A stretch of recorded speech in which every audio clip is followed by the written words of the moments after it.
You're listening to the Orisha Wisdom Podcast, episode 41.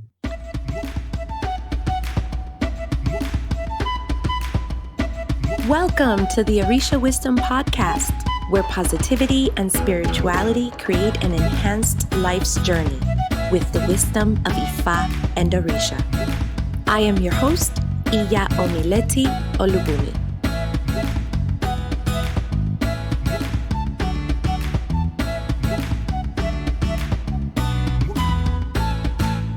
Welcome to the Orisha Wisdom Podcast. I am Omileti. Thank you for spending some of your time with me to talk about all things Orisha, spirituality, and growth. So turn up the volume in your car, put on your earbuds, grab a cup of coffee, tea, not soda, something healthy. Just grab something good to drink and let's chat because this is going to be a good one. Today's episode is being brought to you by our own Orisha Wisdom's top 5 things to know before choosing a godparent. It is a great resource available to help you choose a godparent in our traditions. You hear about it, you need one. How do you get your hands on this? It's simple. Just go to www.orishawisdom.com/godparent choice. No spaces. And after you hear, this is going to be a great episode. One, because it's long overdue. I've been holding on to this particular episode because, well, we're in the middle of a pandemic. A lot of people are not meeting, but nope. I think that it is needed. People are still seeing other people, and you'll see why this is so important. And on top of it being an important topic, I'm not going to be here by myself. Nope, not on this episode. We're going to be chatting with someone, actually more than one someone. And we are going to talk about a challenge that many priests have in our community, if not all.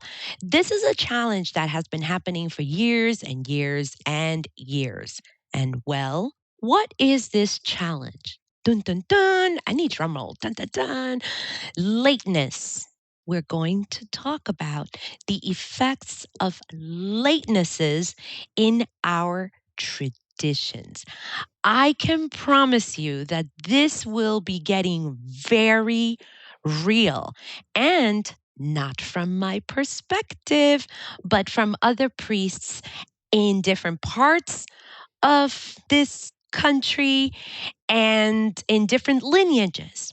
Now, I'm a huge fan of grabbing notebooks and taking notes, right? For all of you who have been listening for a while or are getting to know me, you'll know I'm a huge fan of write this down, write this down.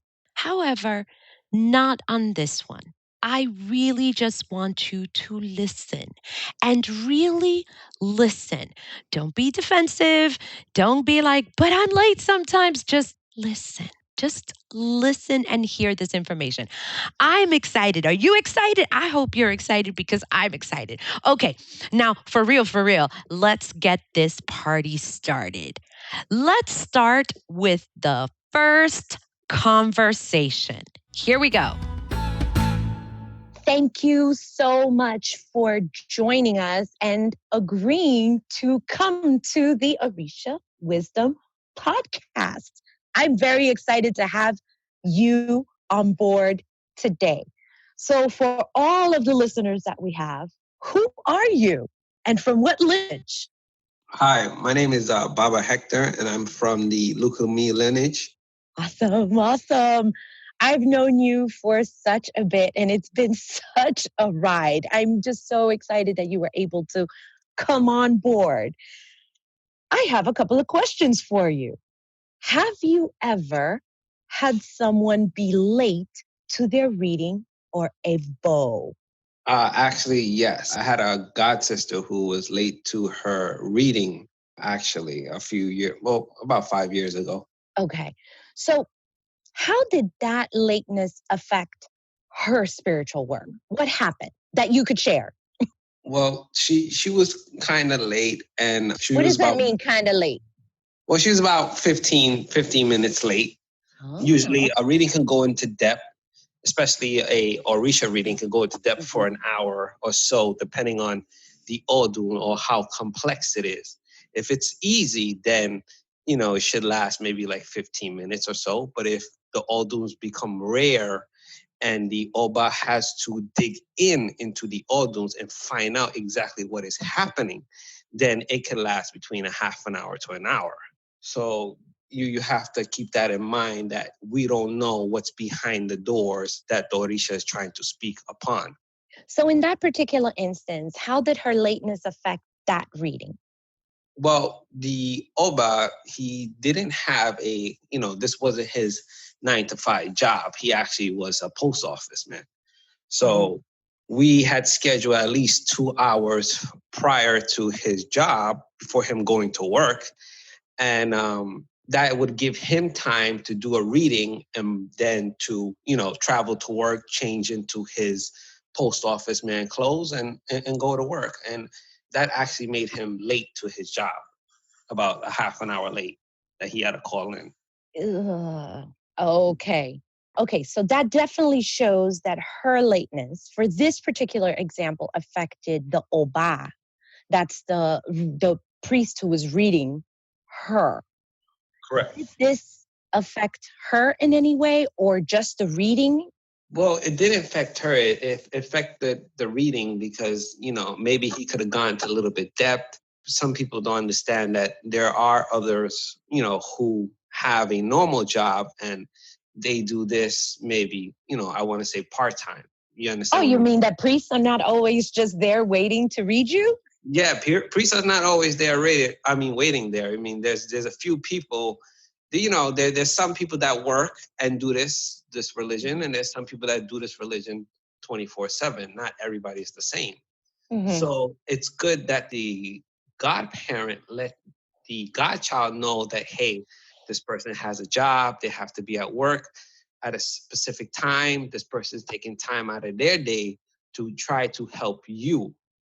So it's Mm. best that you do, I want to say, you be on time. In my Ile, to avoid that situation, I like to have my godchildren come at least 20 minutes before, have them waiting in my house. So when the Oba comes, we are ready to go. We're ready to rock and roll. That's There's actually a really good idea. yeah. That's what I do to prevent, because it never happens. Maybe they get a flat tire, maybe Yeah, no, things happen. things happen. You understand what I'm saying? It could be on both ends. It could be the Oba's end, or it could be the Aborisha who's getting the reading, or the Mhm. Leo who's getting the reading. What suggestion do you have for folks when it comes to timeliness in our traditions? Well, it's very important that the Aborisha or the Leo be on time, or even that it's very important that the godparent has a structure where the godchild comes at least 20 minutes before. It prevents a lot of things from happening in the future. As I said before, not everybody works this religion 24 hours, 7 days a week. Some people have careers Yes, yes, of course. No, I understand. and they have to tend to that first because that is their bread and butter.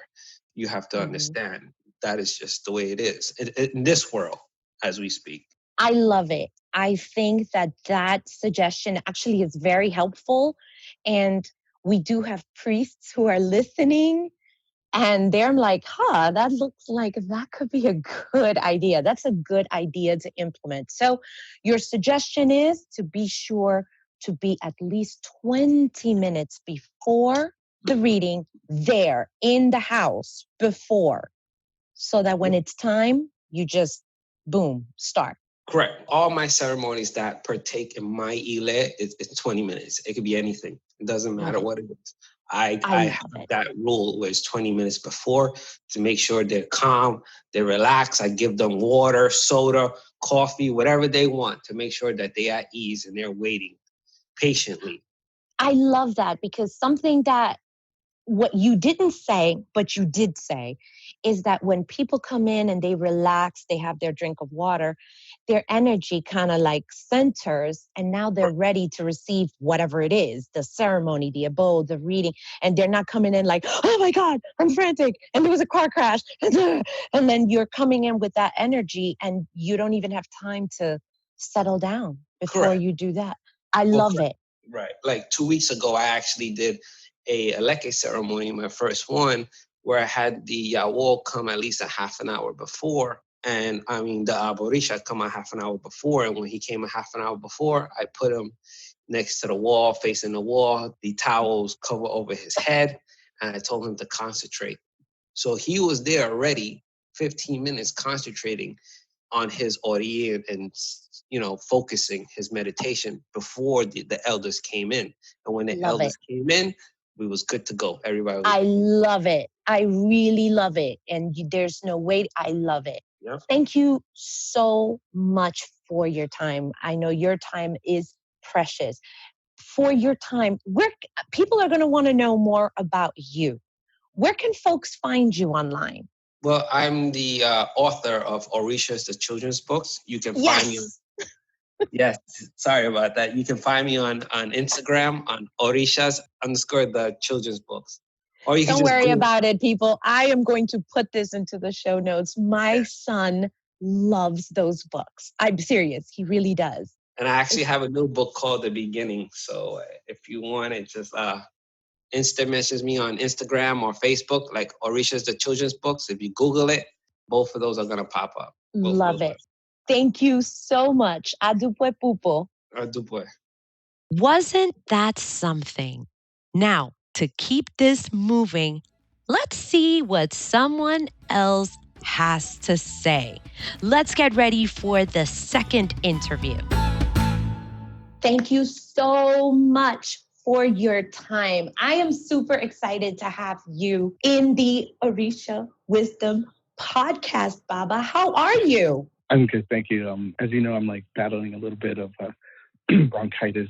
So, excuse me. Well, definitely then we're double grateful to have you with us. No, thank you. Double Thank grateful. you. Thank you for doing this. This is amazing work that you're doing. I thank appreciate you. it, and I'm sure a lot of people appreciate this. Yeah. I'm going to be gushing now. This isn't about me. This is about you. I would love for you to give a quick introduction of who are you, from what lineage? Tell us a little bit about you.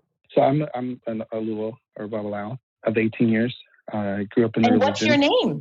Oh, Peter Dupaz. I'm sorry. You're fine. So grew up in the religion, 35 years so far. 18 of them initiated to Obatala and then to Ifa, and then moved to Ifa. That's awesome. And in what lineage? Are we Lukumi, Ixeshe, Candomblé? What are we? Lukumi, and my lineage is Miguel Febles. Perfect. For those who understand that. Yeah, definitely. Thank you. Thank you so much for that quick intro. As you know, we have been chatting about lateness. What a fun topic. So I have a question for you. Have you ever had someone be late to their reading or abo? So every single time, pretty much. I mean, I have one godchild that will show up like an hour ahead of time, but for the most part, everybody that comes for a reading or to get stuff done, ebos or what have you, for the most part, they're late. I live in Los Angeles, actually outside of Los Angeles, about 25 minutes in a city. The city's name is Covina. So for those of you who know LA very well, like, you know that we're synonymous with just traffic. It's just so bad here. So for the most part, like, everybody's late usually. Question. Since this is an issue that is pretty big in your practice, in your spiritual practice, how does that lateness affect, I don't know, that person's spiritual work or reading? How do these consecutive latenesses affect things? So I don't necessarily think it affects like the reading and the ebos directly. What happens is that I also work. I work Ifa full-time, but I also work full-time. And up till recently, I was finishing up my master's in biology. And so I spend a lot of time at work and at school. So when people are late and I have to be at work later, it does affect my mood. So I don't, okay. so, when people are late and I am a little stressed out because now I have to maybe call in to work a little later, or I'm going to show up to class a little later, or something. So then it affects me and kind of the mood I'm in. And so what happens is I put 100% into the reading or the able regardless, but I think it does affect the work where individuals might be a little stressed out or a little upset, and maybe that energy gets kind of put into the bowl, or the reading is now maybe rushed. It could be rushed. I try not to do that, but I will admit that there are times where I need to get through this reading or through this bowl. And the way it affects me is that normally I walk you through the whole process. Like I'll walk, especially individuals who are doing this for the first time or don't have a lot of experience doing this, receiving a reading or getting a bows done. So I normally will walk them step by step. But if I'm rushed because I need to be at work or I need to be in class, I won't take the time to do that. And I will just do the reading, explain everything, go over the bows and go over the readings. And there are times where I will say, look, I'm running out of time. I will contact you or I'll call you later and I'll explain the rest to you. So it does. So I guess I take that back. It can affect the reading and the able. It doesn't affect Odu directly. It won't affect Odu. So the Odu will come regardless. But the one thing is that the able, I think it could be affected by that, by the mood and by the negative energy, I think. I'm so glad that you shared this. And I know that originally you said it didn't affect, but after deconstructing it, I know that the Odu is not going to change. I have that. I understand that because it is going to be what it is. But I think from listening to what you just said, it affects the energy, overall energy, because maybe they're rushing and you're probably going to feel rushed. There is a time restraint that for some reason or another was not respected. So to summarize it, what I'm hearing is that the overall experience may not be the same that you wish to give if they would have shown up on time. Correct. If I'm not in a rush to get to work, or if it's like if it happened to be on my day off, then it's not that big of a deal. Like then I'll do my regular routine, go through the whole process and all that. But if it's a day that I need to be at work or that I need to be in class, well, before when I was in class, then it does affect it. I think it does. The overall experience is different when people are late. Absolutely. Yeah. Thank you for sharing that with us. Having listened to this and you sharing some of your experiences with folks, what suggestion do you have when it comes to timeliness? Based on your location, what you have experienced, you've been around for a while in our traditions. So if I could say maybe the top suggestions that you would have, what would you say they would be? It's really simple. It goes back to doing the same thing that you would do if you were going to be at work. So me in particular, I hate getting to work late. I feel rushed when I get there and I can't really focus. Plus I like grabbing some coffee first and sitting down before I start working. But what I do is if I know that I need to be at work at 5 p.m., I will leave and I know the distance. I know that there's traffic and, the distance from my house to work is X amount of time. I will leave 2 hours ahead of time. Like that's just me personally. But I think people need to take the same, this is something that they're going to use to figure out their path or to resolve certain issues. It's very important. It's just important as them getting to school on time or getting to work on time. And so they should take the same considerations.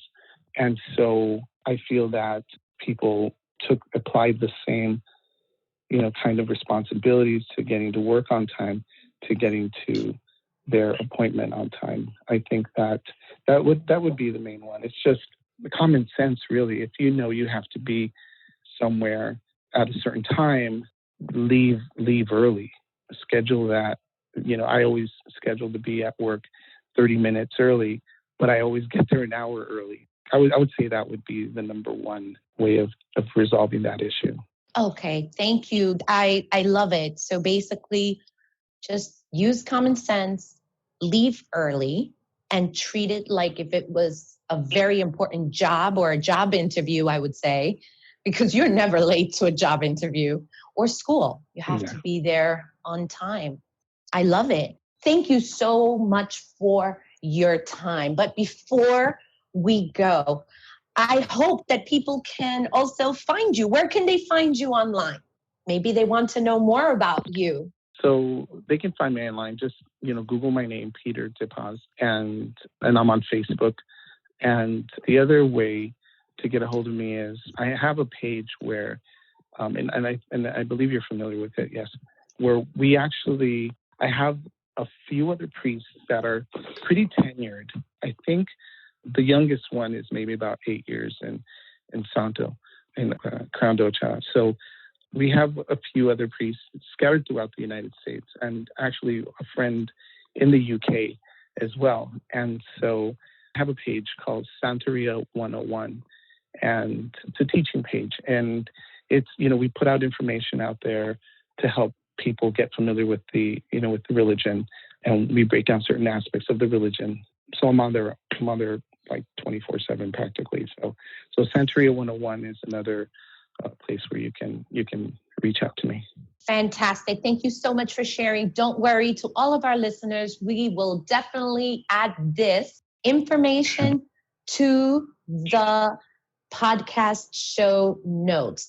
Thank you, Baba. We truly appreciate your time. No, thank you. Thank you again for doing this. This is a really good thing. If I just may add, I know that you have other guests, but I just wanted to thank you for what you're doing. This is really needed in our community. Creative ways to get information out there, or answer questions, or doing the things that you do. I listen to your other podcasts, and they're great.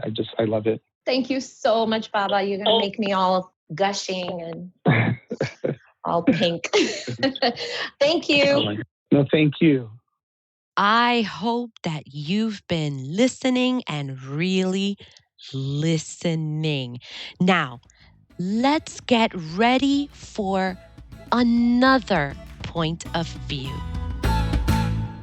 I am so excited to have with us someone that I was able to snag from the depths of Facebook.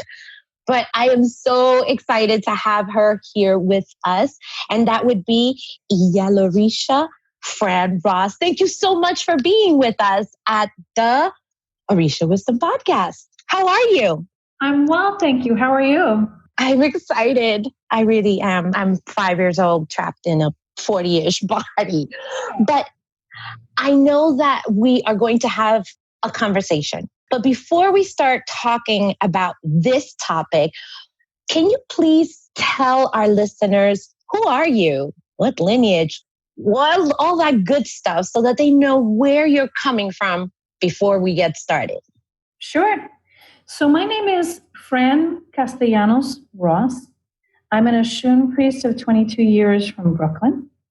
And I come from the Fuche lineage, and specifically the Ewinyimi branch. So I'm a Lukumi priestess. My godfather is Wilson Carrero Okenla in the Bronx. He's an artisan and a master beater for the Orisha community. So people know him very well, and by virtue of knowing him, they know his godchildren as well. Meo Yubona Ibae was Nilda Villanueva Odeum, also an Obatala priest and also from the Bronx. Thank you. Wow, that was so thorough. That was not even what I expected. But thank you. It's good for people in the community to know where you're coming from, because now that we're about to get into this topic, they'll know from what eyes your point of view is coming from. I have a question for you. Have you ever had anyone be late to their reading or their ebo, their spiritual work? Absolutely. Absolutely. It's not uncommon, unfortunately. Can you think of an instance where that lateness affected that person's spiritual work? Something that you could share? Sure. I mean, I think that there are several instances. Do tell. Do tell. The first thing, I guess, is just also to differentiate between lateness, right? So there's lateness and there's lateness, right? The occasional lateness can be manageable, being 10 What do you mean by occasional lateness? So this is assuming there's some sort of regularity to your contact, that this is, you've now worked with this person, I don't know, 5 times. They're generally on time, but this one time, they're just running a little bit late. There was traffic or unanticipated traffic or what have you. It's just something simple, right? So occasional lateness is manageable, not ideal, manageable. But when lateness happens, for example, on the first encounter on a regular basis, or is otherwise excessive, then it's a larger issue. Excessive, other than happening all the time, I would say you're very, very late. You are, a half hour, several hours late for an ebo or reading. That's going to be a big problem. So I have had issues with folks being late. I've had late. Late, right? Late. Late for a reading, for example. If you're late for a reading, I mean, for one thing, just late. Let's just talk late in general. I'm looking at how reliable are you, and so I'm assessing that. And I think the standard, whether it's the Orisha community or whether it's outside the Orisha community, that we use people being on time as a judgment of how reliable they are. It speaks to their character, or can speak to their character, right? So that's number one. If you're super late, and I've had people be really late for a reading, not doing a reading, we're going to have to reschedule. And I'll call you. I'm not going to wait for you to get to my house necessarily, but I will call you and I'll say, you're not here yet. Are you around the corner? Are you trying to park? I'll give people the benefit of the doubt, but no, I've had to reschedule. So that's a delay for them. It also is time out of my day. I had one person who was late to their reading, and they run late generally. So for example, they leave their house late and they get ready late, and they're not prepared with the articles that they may need. They didn't have a skirt. They had to go borrow it from somebody. They're missing a head wrap. All these kinds of things. And so by the time that they get here, they're energetically just really agitated.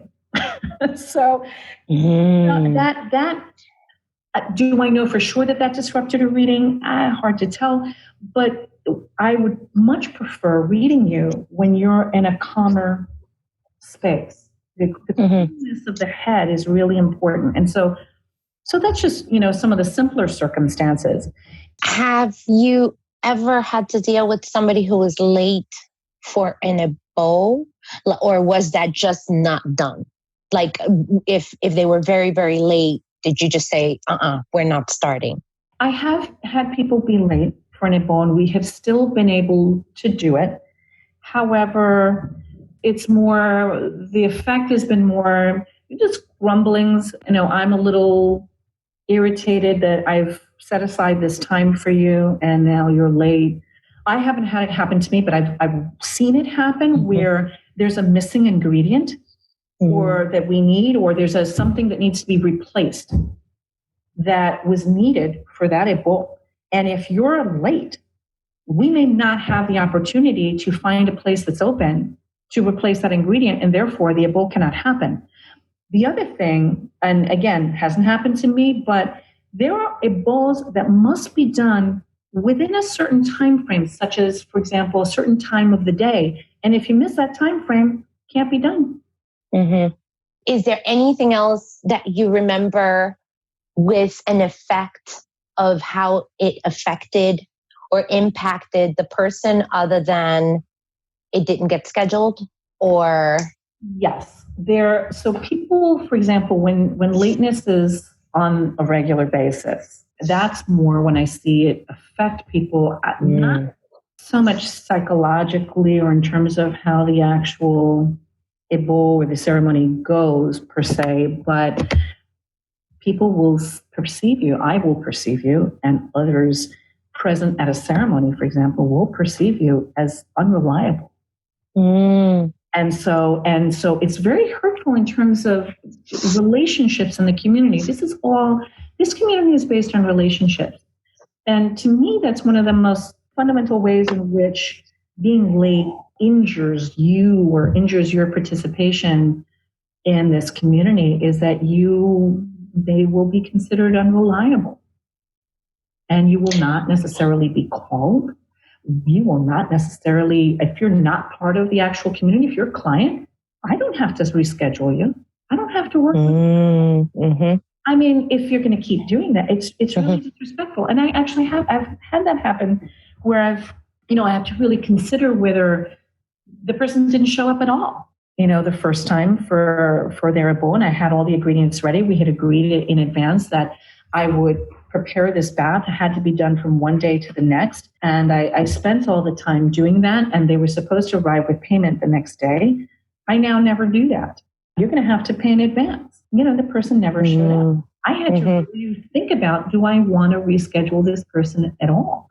I rescheduled the individual. The person was reliable for one Ibo and unreliable for the next. So, at this point, I'm very hesitant to work with this individual.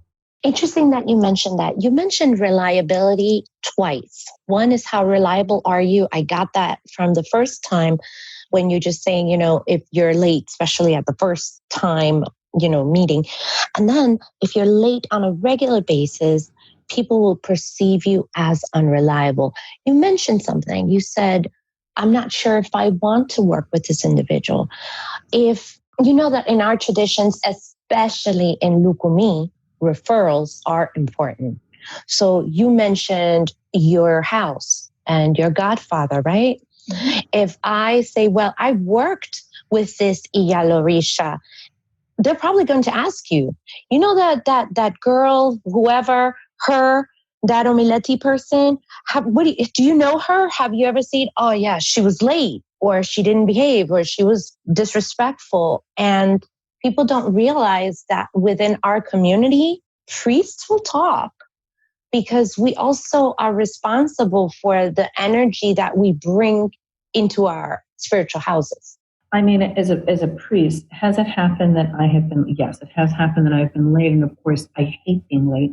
And I'm agitated when I'm late, if it has happened. And so I arrive and there's a funkiness to my energy. Absolutely.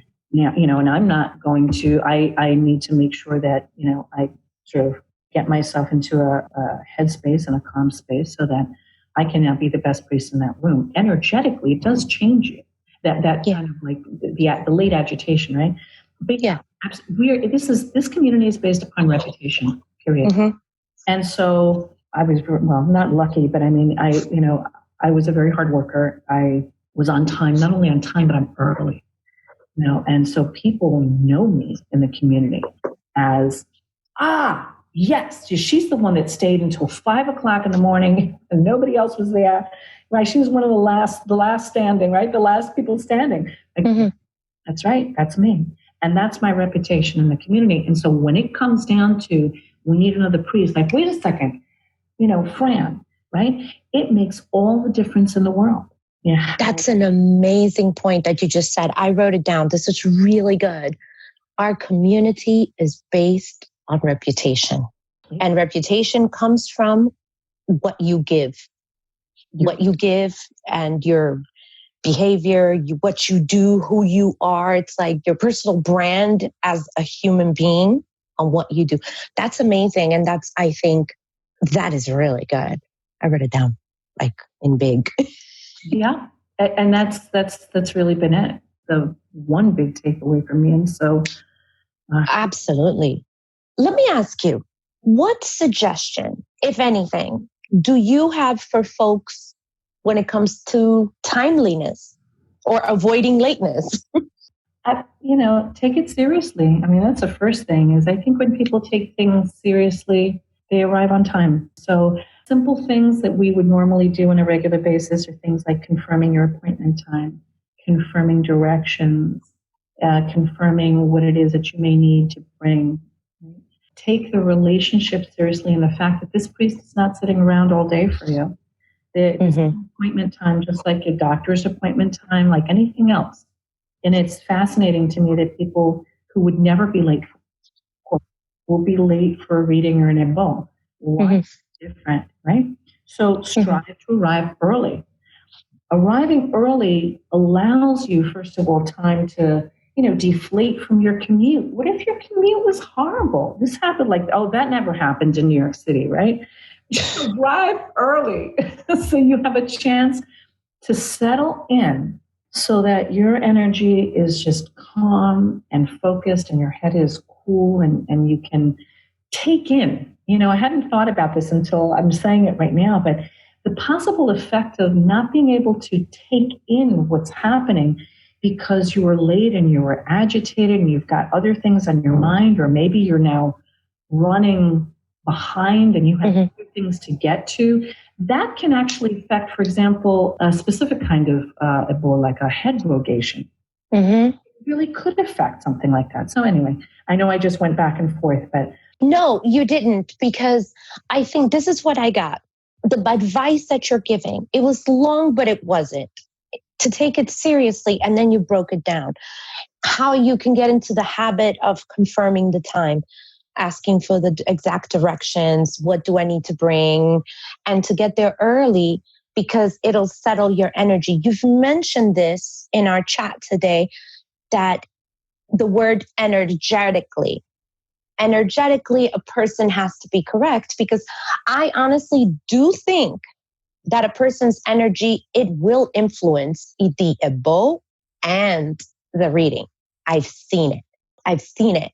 So what you've said is not that it's long, you just broke it down into smaller steps to help people kind of get it together, right? Or did I miss something? No, I think you're right. No, you're right. You're right. Not me. I just wrote it down. So is there anything else that you wish to add, or pretty much that's it? Because it was concise, but it's very important. I think your piece of advice. Sure. I do want to add something, actually. One of the things, if I learned anything in this religion, what Orisha looks at is your heart, which you bring to it. So they see when you are trying really hard. They see when you're putting in the effort. They see when you're reliable. They see it. And so if you want to be a practitioner, and if you want to, I guess, have Orisha view you in a favorable light, then this is one of the things that it's advisable for you to behave accordingly. So, gotcha. And being on time is just one of the simplest things that you can do. But Orisha do see that. And so, yeah, I would add that, I guess. I love it. Thank you so much for this conversation. And thank you for, just lending us a little bit of your time. Where can people find you? Because I know they're going to start hounding my emails and my inboxes. Can I please find out about this Iyal Orisha? She sounds so zen. So where can they find you? I don't have my own page at this point. That may change. It's, maybe sometime in the near future. But people can find me on the Orisha Wisdom community page in Orisha space. And then, of course, there are other mostly priest-only forums on Facebook. That's really, and I go under Francie Fran, so you won't see my full name there, but you'll see Francie Fran, and that's me. And I'm more than happy to speak with individuals who are looking to gain an understanding of this religion. And that's one of the reasons that I participate on these forums, is to be able to share what I can and provide guidance of That's where you can find me. You heard it. And if she ever gets the page, I will be sure to update that on the show notes and you can hound her there. Thank you, Orisha Fran Ross, for your time. I really appreciate it. Thank you. Thank you so much. I really appreciate this opportunity. And of course, I wish the Orisha Wisdom community all the best moving forward. Lots of health and stability and growth for everyone. Adupe. You've reached the end of this interesting episode filled with truths of one of the biggest challenges for Orisha priests and Ifa priests, just Orisha, I guess, related priests. I do hope that you did listen and listen to what was said and not to your reasoning or excuses on why you've been late or what happened at this time or why or the what or anything. Just, I hope that you really took the time to listen because the outcome of the course of events will affect more than just you. A couple of things before I go. If you are new to the podcast, you might have a ton of questions, and we have a way to capture your questions. And if your question is chosen, and it will be featured here in the Orisha Wisdom podcast. How to get your question into us? Easy. Just go to www.orishawisdom.com/ask a priest. I am so excited to finally have one place to keep all of your incoming questions nice and organized. I can't wait to see your questions. I mean, imagine before it used to be sending me an email or sending me a message, or I couldn't keep track. But now we have one place. So this is really, really good. If you liked this episode, which I hope you did because it took some effort and I waited a really long time to produce it for you because we were in the middle of the pandemic. I didn't think a lot of people were meeting, but apparently I was wrong. People are still meeting, they're still doing ebos, and they're still getting to places late.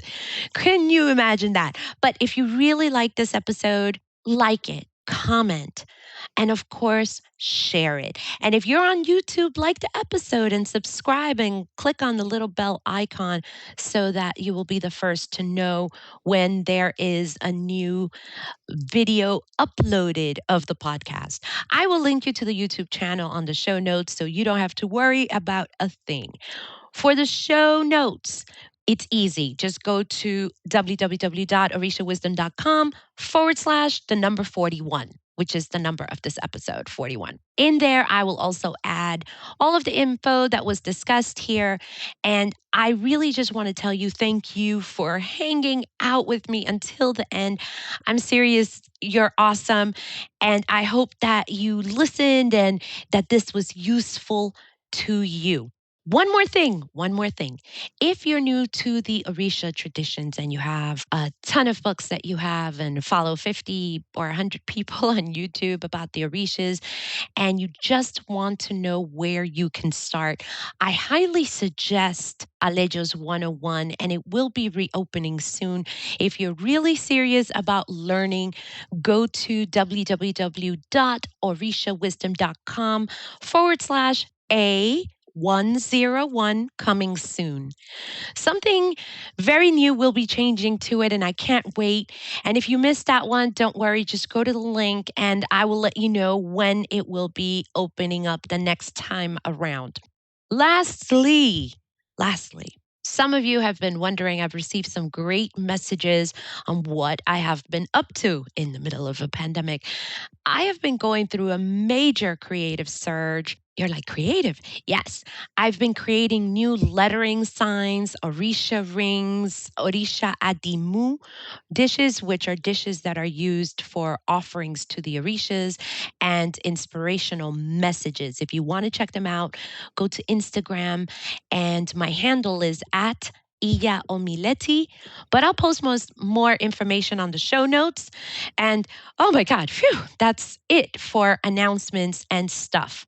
Stay tuned for the next episode where we are going to be chatting about funk. Not the fun and groovy kind, but the spiritual funk and what to do about it. I can't wait. Until next time, may the elevated ancestors and all Orisha bless you immensely. Odabo. Thank you for listening to the Orisha Wisdom Podcast. Be sure to check out the show notes at orishawisdom.com/podcast. Can't get enough of Orisha Wisdom? Check us out at orishawisdom.com and subscribe to our community. Remember, the wisdom of Ifa and Orisha is all around us. Be blessed, and until next time.